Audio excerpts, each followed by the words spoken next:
السلام علیکم dear students, کیسے ہیں آپ سب؟ امید کرتا ہوں کہ آپ سب خیریت سے ہوں گے۔ بیٹا سٹارٹ کرتے ہیں آج کا لیکچر۔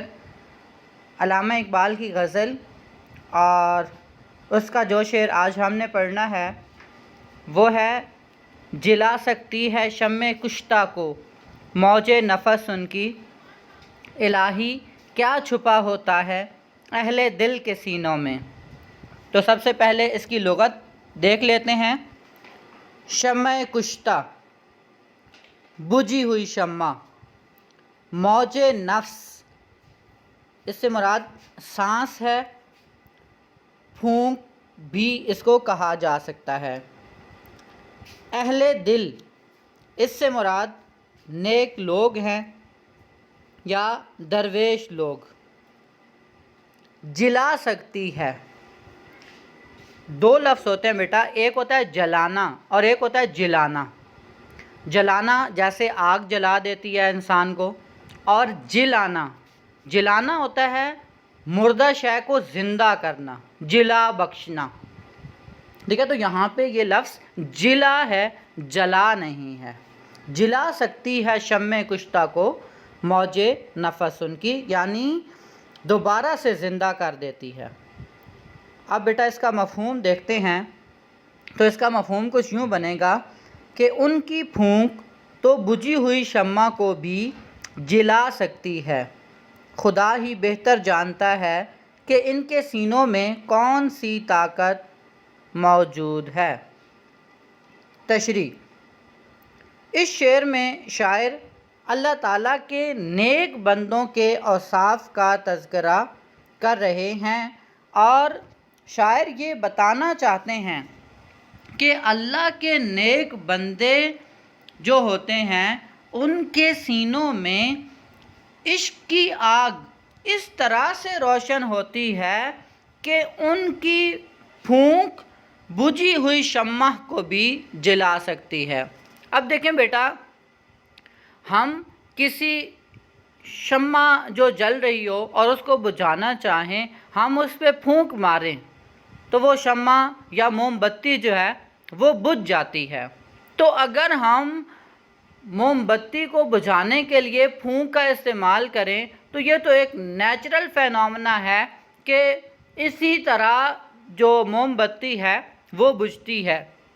لیکن اگر موم بتی بجھی ہوئی ہو اور اس پہ پھونک ماری جائے اور وہ جل اٹھے تو یہ کیا چیز ہوگی؟ ما فوق الفطرت شے ہوگی، یعنی کرامت کے سینس میں ہم اس کو، یعنی جو عقل میں آنے والی چیز نہ ہو کہ عمومی طور پہ ایسا ہوتا نہیں ہے۔ تو گویا یہاں پہ اقبال یہ بتانا چاہتے ہیں کہ اللہ کے جو نیک بندے ہوتے ہیں ان کو اللہ تعالیٰ نے کرامات عطا کی ہوتی ہیں کہ ہم تو اپنی پھونک کے ذریعے سے شمع کو بجھاتے ہیں، لیکن اللہ نے نیک لوگوں کو وہ طاقت دی ہوتی ہے کہ بجھی ہوئی شمع ہو، اگر وہ اس پہ پھونک ماریں تو وہ دوبارہ سے جل اٹھتی ہے۔ اور دوسرا مطلب جو یہاں پہ مجازی مطلب ہے وہ یہ مراد لیا جا سکتا ہے کہ اللہ والوں کے سینے اللہ کی محبت سے اتنے منور اور روشن ہوتے ہیں کہ وہ اس روشنی سے بہت سے مردہ لوگوں کے دل روشن کر دیتے ہیں۔ یعنی وہ جو شخص ان کے پاس آتے ہیں انہیں خدا کی حقیقت، خدا کی معرفت، خدا کے رسول کا طریقہ بتاتے ہیں، اور اس طریقے سے جو مردہ دل ہوتے ہیں ان دلوں کو دوبارہ سے زندگی بخشتے ہیں۔ تو اس سینس میں بھی یہ شعر استعمال کیا جا سکتا ہے۔ میں پھر سے شعر پڑھ رہا ہوں کہ جلا سکتی ہے شمع کشتہ کو موج نفس ان کی، الہی کیا چھپا ہوتا ہے اہل دل کے سینوں میں، یعنی جلا سکتی ہے، زندہ کر سکتی ہے شمع کشتہ، بجھی ہوئی شمع کو موج نفس ان کی سانس، یعنی جو اللہ کے نیک بندے ہوتے ہیں ان کی سانس شمع کشتہ یعنی بجھی ہوئی شمع کو جلا سکتی ہے، یعنی دوبارہ سے ان کو اس جو شمع ہے اس کو جلنے پہ مجبور کر سکتی ہے۔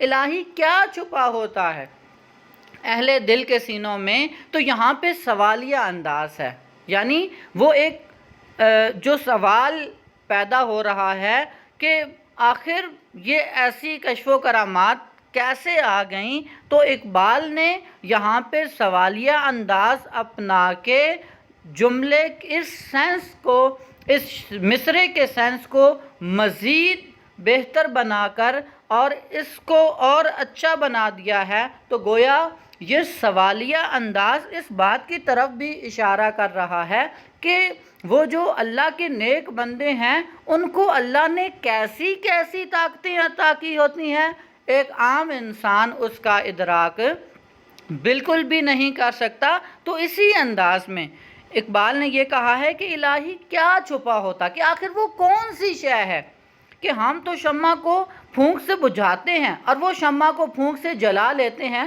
تو یہاں پہ شمع کو جلانا یا بجھانا یہ بطور استعارہ استعمال کیا گیا ہے، اور اس سے مراد یہاں پہ کشف اور کرامات ہیں۔